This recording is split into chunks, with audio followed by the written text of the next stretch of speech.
Olá, amigos. 14 de agosto de 2012, o cidadão de olho na segurança pública. E de olho na segurança pública, nós verificamos que já começa o rescaldo daquela maléfica iniciativa sediada lá no Ministério Público Federal, aquela farsa, suposta audiência pública que aqui comentamos.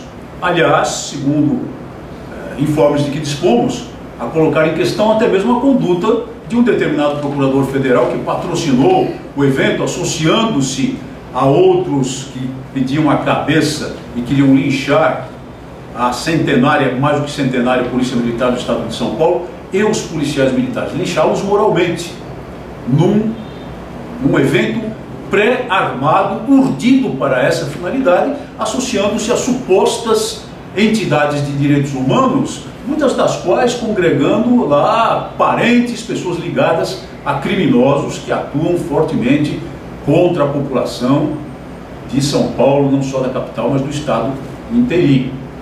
Esse rescaldo caminha até numa reprovação, segundo apuramos, do corpo do Ministério Público Federal em relação à iniciativa desse procurador da República.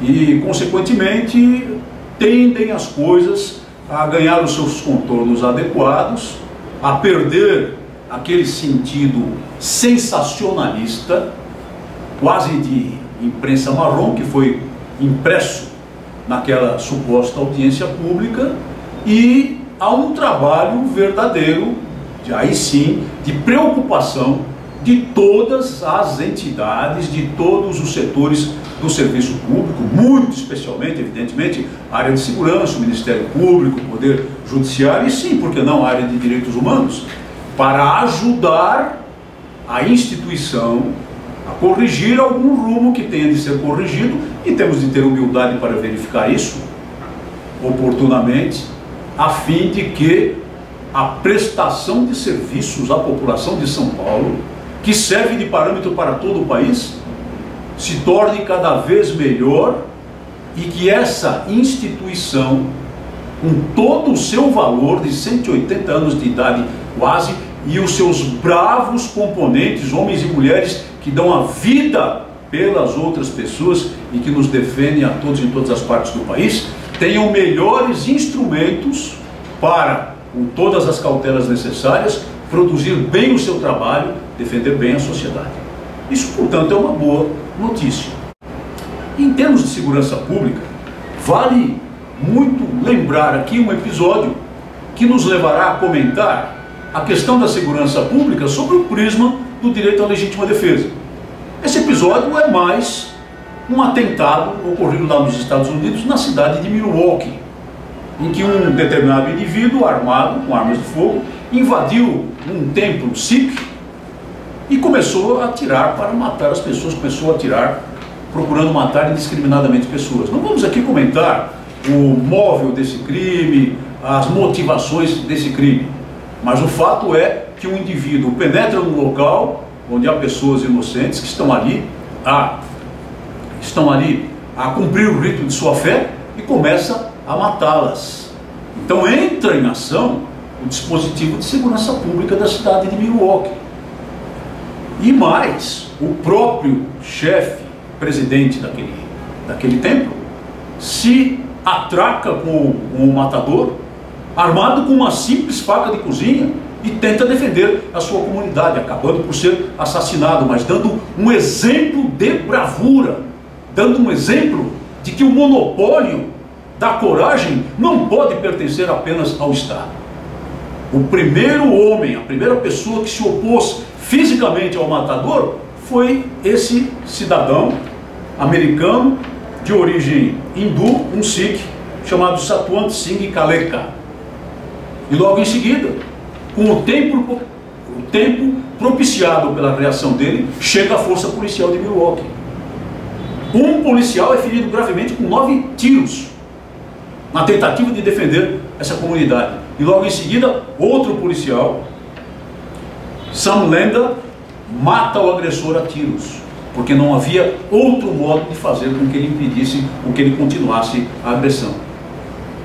Então, nós temos aqui o dispositivo de segurança pública, sim, sendo chamado a intervir para socorrer um grupo de pessoas inocentes, vítima de um agressor à mão armada.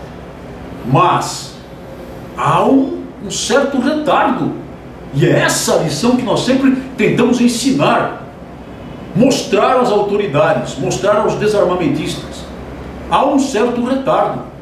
Ninguém afirmará que não compete ao Estado defender a sociedade, que não compete ao Estado o poder armado de defesa da sociedade, por meio da força policial.